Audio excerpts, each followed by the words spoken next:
public service announcement to the drinkers of this world, okay? The sober community is not coming for you. Forgive my parents, by the way. I'm abroad. I've just been swimming in the sea. We're discussing this article that appeared, I believe, in the Evening Standard. Very angry article. Two things I fundamentally disagree with on this article. The first one being that the sober community kind of out to get drinkers to take alcohol away from the masses. And the second, that Christmas has to be sober if you're not drinking, because it's absolute nonsense. It's nonsense. I've been sober for the last 9 Christmases since I was 22 years old, and it's not true, and it's not helpful to tell people this. Obviously, sobriety has become increasingly popular in recent years as image-obsessed younger generations look at their booze-addled older counterparts and rightly surmise that hard living gives you wrinkles and a paunch.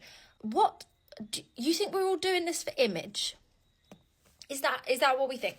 Like, I just find that deeply offensive. I mean, I'm on the extreme end of the scale. I was addicted to alcohol, so I had to give up for like quite extreme mental health reasons. But I would say there's probably a lot of us that would say that we've given up the booze for far more poignant reasons than the fact that we don't want to get wrinkles. That maybe it's because we prefer sound state of mind, we prefer not to make horrible decisions, we prefer not to turn into someone that we don't really like, we prefer to have good relationships. And I think this is just not taking into account this whole massive group of people that actually give up drinking for quite difficult reasons. And it's never been easier to be sober. Most drinks menus now carry a zero alcohol section, and there are whole off licenses dedicated to alcohol-free spirits and wines. But as my mum once told me about losing my virginity, just because something is easy and cool doesn't mean you should have sex with it, especially at Christmas.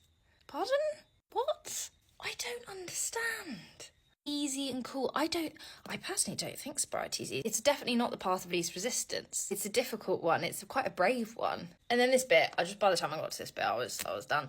Trick, of course, guys, in case you didn't know, is to be moderate. Drink to the point where you're fizzy, delightful, just loose enough to say something outrageous but not offensive. Problems, physical, mental, social, etc., only really occur past that point.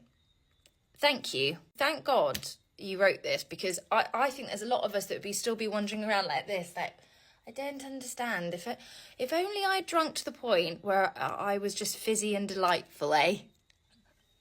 Fizzy Izzy. Honestly, thank you for the advice, because it's really important. Don't have the willpower to stay within those boundaries, then fine. Whatever. You probably should stay sober. It's just a bit aggressive. But leave the rest of us to our good cheer. I certainly won't be repeating the experience again. We're not coming for you. We're not a cult of people that are coming for all the drinkers. We're really not. I create content to help people that struggle with this stuff. I get these comments that are like, oh, you know, on your high horse about being sober. I don't create content for people that don't struggle with alcohol. I create it for people that struggle. I create it for people that need to stop. Be okay. It's really, really okay. You crack on with what you're up to. I'll crack on with what I'm up to.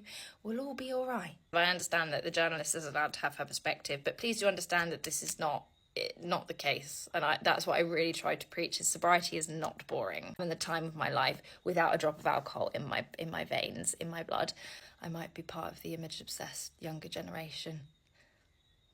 She says she sat here with beach in her hair. Merry Christmas to this journalist.